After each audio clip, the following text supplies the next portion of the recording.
Okay, what you're looking at right here, right, is a front exhaust stud coming out the hair. This is the one on the left, this is the one on the right. This is the hair pipe coming down, going that way, right, to the muffler. Catalytic converter, little turn muffler out the back. Okay, now, back when I put this little car back together, I'd had some help from Mr. Super Mechanic, who had this car for almost a year and didn't do anything to it.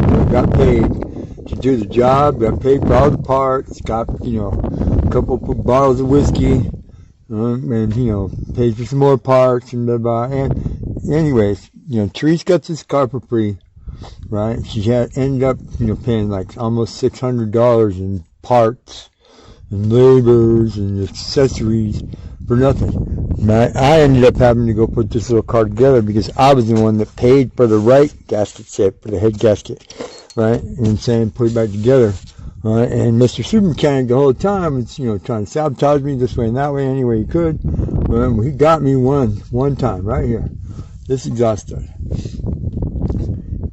Yeah, I had all the parts, all the pieces, the nuts, bolts, fasteners, everything all separated. I knew where everybody went, because they were by groups.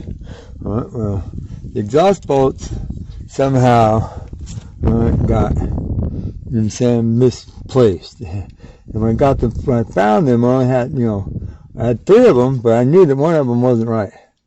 So I hunted around, I couldn't find the right one. So I used the one that I had because it is an exhaust bolt. But in the process, Mr. Super Mechanic knew, that it was going to cross thread. He knew it was, so I could only get it on so far, and I would always have an exhaust leak. Okay, well, that's true. He got me. But since now we got a couple of back-to-back trips to Fallon and one to Tonopah in between, which is going to be like about 500 miles in a little car, on the highway. I need to fix this exhaust manifold leak, before we go. Now the way I figured to do it is, since I can't get the nut to turn on more than about almost halfway, with the new thread that cut, so I have to make a spacer. So I came up with this. Remember that motorcycle turn signal blinker thing I got off of that old Honda? Well, I used a chop saw, cut it down. Got a washer. Just over the stud. And I also got a new nut, one of them crazy plastic locking nuts. I don't know if it's going to work or not. And that I'm going to try to see if we can make fit. Now, that's somewhat how it's going to look. But I'm not real sure about this plastic piece of junk on the head pipe flange. Just run that out, yeah, because this little car runs pretty solid. What the heck? So I'm just going to use the wrong exhaust nut. That was the whole purpose of the spacer, was to get it below the area of the bad thread so that I could tighten it up. Right. So we got the little trusty 1/2-inch drive super ratchet here.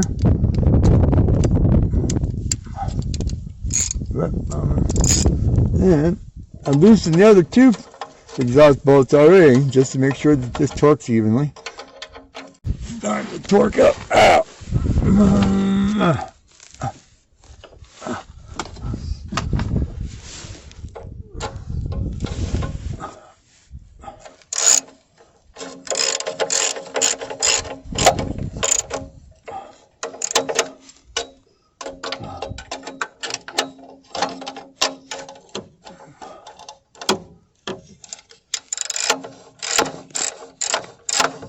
Yeah, that fish comes under here. Dude, said he did all kinds of work, but he said, hey, use my pressure washer, spray it. Do you see sprayed? Right? Yeah, this dude is, I mean, I've read super mechanics like this guy.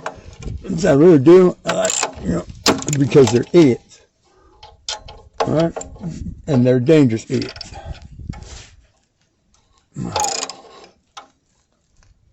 I want to be careful.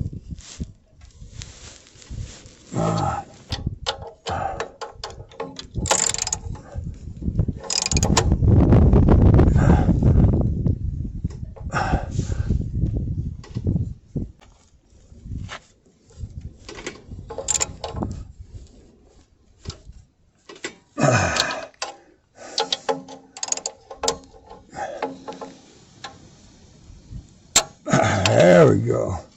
That ought to work now. Let's see what happens.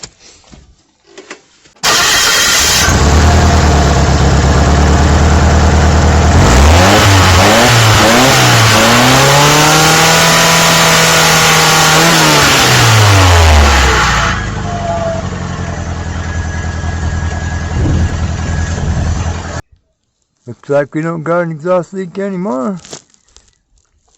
This me, Brian. Hillbilly fixing the exhaust leak on our little Kia. Alright, back here.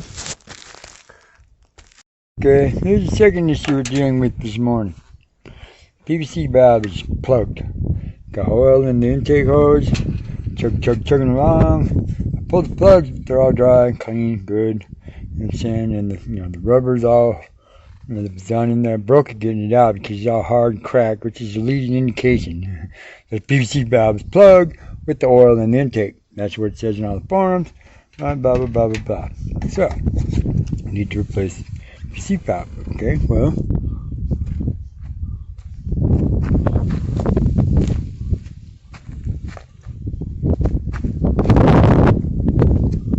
Did you see an auto zone?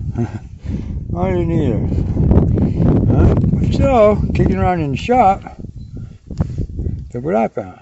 PVC valve. Problem is, though, is that it's just a hair too big to fit. So, Brian, being, Brian, I figured I'd just take the valve cover off, since the only thing connected to it is this hose. And this bracket holding the spark plug wires on. So, I'll pop it off, use my file on it a little bit, file the hole out a little bit so I can get it tapped down in there and then sit on this lip and be sealed. If the worst things are worse, I just put some RTB around it, bingo.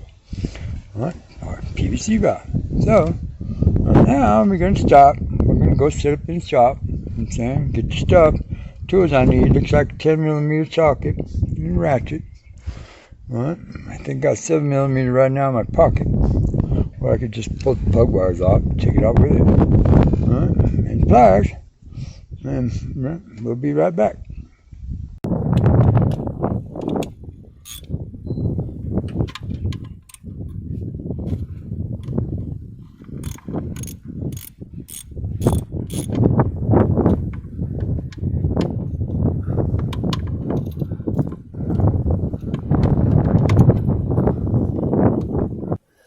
Okay, guys, pay attention.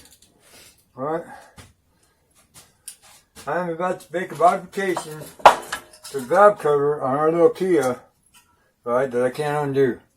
What I'm going to do is I'm going to bore out this hole right here so I can fit this PVC valve in. You know what I'm saying? Because we need a new PVC valve and I ain't got the money to buy one for this car. It fits in the little thing. And I just, it needs one. This one here will work. I make it work. You know what I'm saying? But, just be mindful. If you ever end up having to do something like this to your car, or to your motorcycle, or to your motorized bicycle, or to your go-kart, right, or anything, you know what I'm saying? Right, be mindful that this is a permanent modification. So the next time, right, that you need to replace whatever part that you modified it for, right, you need to replace it with the part that you modified with, right? That makes sense, right? Okay, so what we got going, Brian? I got me this big old fat metal drill bit. Right, it's about the same diameter as the PVC valve. Alright, so I've already, I haven't cut anything yet, right? But we're going to right now.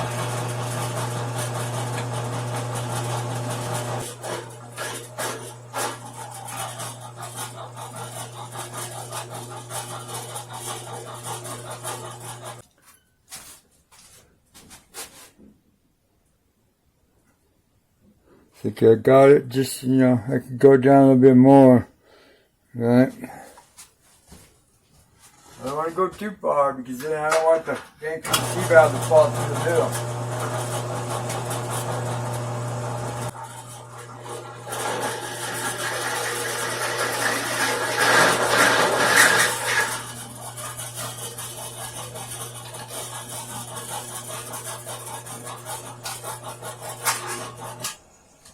I do believe we have success, boys.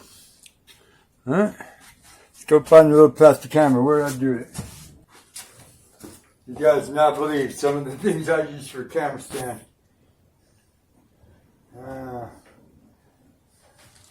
Anyways, plastic camera. Here it is. And just a little wooden hand flat blade screwdriver. Alright.